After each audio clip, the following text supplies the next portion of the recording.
28 août 2009. Il fait chaud. Soleil plein. Plein comme ces parcs d'où résonne un vacarme incessant. Incessant mais agréable. Comme cette brise fraîche de 19h. Celle qui caresse son cou et lui chuchote que bientôt l'automne est là. Le ciel est bleu. Bleu comme cette lumière aveuglante qu'il n'avait pas l'habitude de voir là. Là, c'est près de chez sa grand-mère. Sur le trottoir se tient une masse d'uniformes bleus. Il s'inquiète, alors il s'approche. En un rien de temps, il regrette, on l'écorche. Piétiné à même le sol. Dans le feu de l'action, il rouvre les yeux. Le ciel est toujours bleu, mais cette fois, bleu comme ces taches qui apparaissent sur son corps. Je suis un sale macaque. Ce sont les mots que ces gardiens de la paix lui ordonnent de prononcer pour que son supplice prenne fin. Difficile d'imaginer le feu de la colère qui monte en lui en ce moment-là, comme une envie de tout brûler. Et comment lui en vouloir? Mais pour autant, faut-il l'allumer? Ce il, c'est Khaled Boutafala. Et cette histoire, c'est la sienne.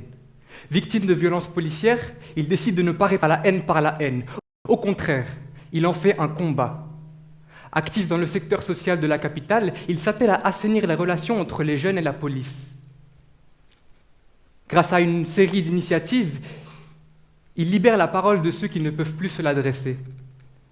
Comme celle de Khaled, les réactions pacifiques à des injustices sont nombreuses.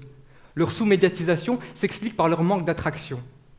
Dans l'agenda médiatique, les pyromanes sont constamment sous le feu des projecteurs, au contraire des pompiers, qui, eux, n'y font pas long feu.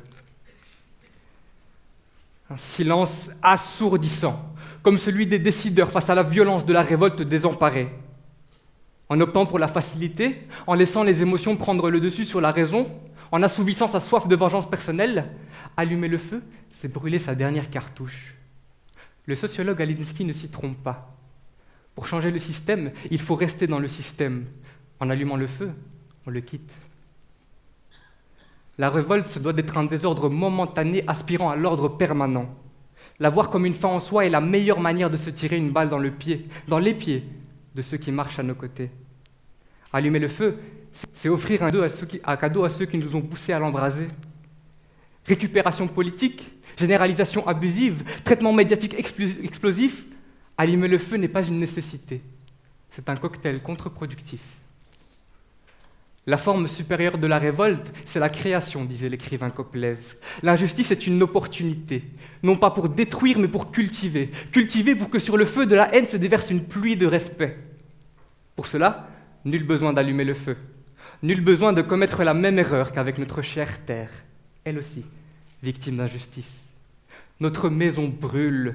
Inutile de revenir sur les chiffres alarmants du GIEC. Les uns après les autres, les rapports s'enchaînent de manière anecdotique. COP après COP, les décideurs se renvoient la balle. Nord contre Sud dans cette foire d'empoigne.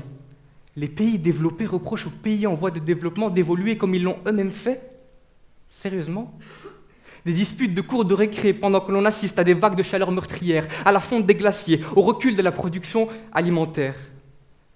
Pas de quoi crier au feu, qu'il disait. Pendant trop longtemps, on a joué avec lui. Et à force de jouer avec le feu, on finit par se brûler. On finit par la brûler. Juste retour de flamme. Il ne faut pas allumer le feu. Cela va de soi. Et pourtant, en 2022, rien qu'en Europe, c'est plus de 900 000 hectares de forêt partis en fumée. Les conséquences sont dramatiques. Pollution de l'air, de l'eau, des sols, anéantissement de la faune, danger pour les animaux.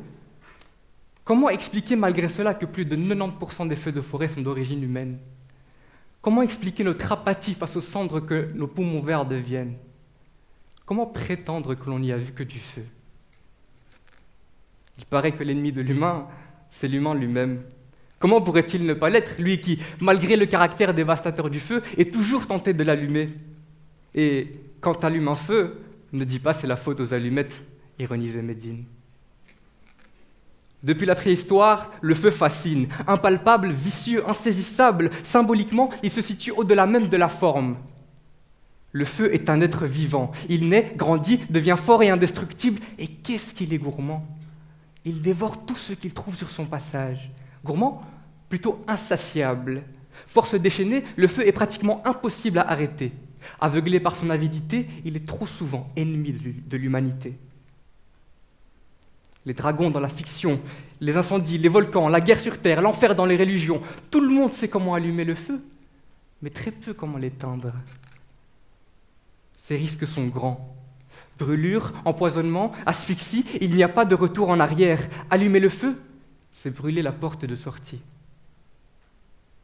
Alors, on pourrait penser à l'allégorie de la caverne, à la lumière du feu essentielle à l'émancipation. Ce n'est pas faux.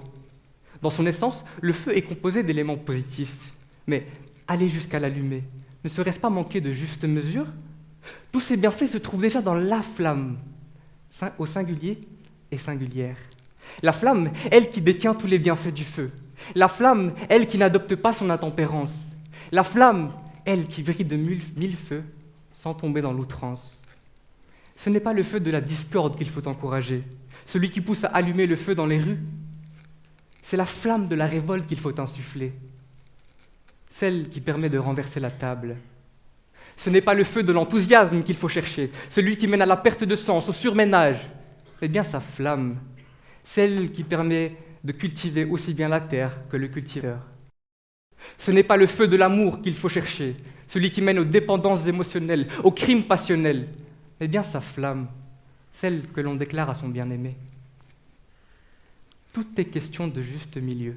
Aristote l'avait bien compris, tout comme Khaled. 28 juin 2022. 13 ans après les violences policières qu'il a subies, la Cour européenne des droits de l'homme désigne enfin l'État belge coupable. L'histoire de Khaled est remarquable, mais pas extraordinaire. Nombreux sont ceux qui ont prouvé qu'allumer le feu n'est pas nécessaire, mais nombreux sont ceux aussi qui l'ont allumé en se brûlant. Feu rouge, on comprend qu'il ne faut pas l'allumer. Ce n'est pas la lumière du feu qu'il faut pénétrer, bon Dieu. Quelle peine acérée d'en arriver là. Renaître en décidant de décéder, l'allumer, s'y jeter pour s'éteindre à petit feu. Délaissés, lessivés, décévés, ils ont tout essayé. Ils, c'est Bouazizi en Tunisie, c'est Jawed au Maroc, c'est Kournif en France.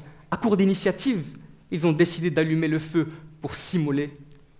Impossible de le simuler. Ne me dites pas qu'il faille en arriver là. Arriver là, j'y mets ma main au feu. Feuille de solution à compléter. Nous sommes responsables d'eux. 1, 2, 1, 2. Vous m'entendez? La flamme en moi vient de me le souffler. S'il vous plaît, il en va de notre dignité. Ne rendons pas nécessaire d'allumer le feu.